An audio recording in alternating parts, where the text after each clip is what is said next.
muna saglit ha. Dadaan na ako kila kumare. Sige po, ingat. Huwag ka magpapapasok. Kahit sino. Opo. Sige, babalik din ako agad.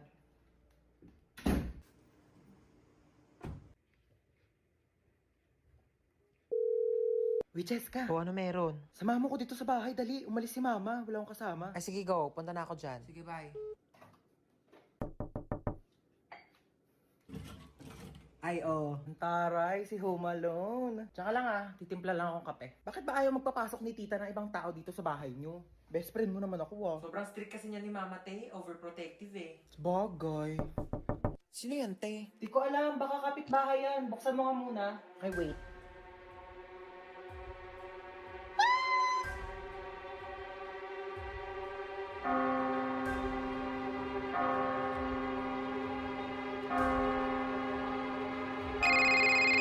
Huwag ka magpapapasok.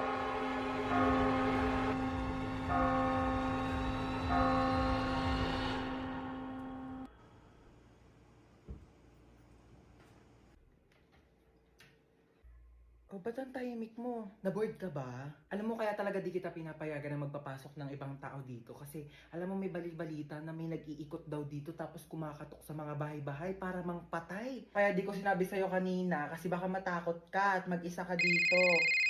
Dali. Hello, kumare. Mars, nandiyan ba si Cheska? Dito daw ba si Cheska? Wala po. Wala daw dito, Mars. Ay ganun ba? Sige, salamat ha.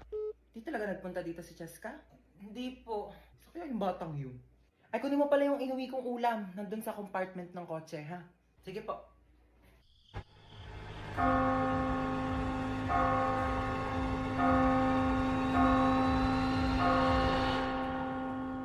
Diba sabi ko sa'yo, huwag kang magpapapasok?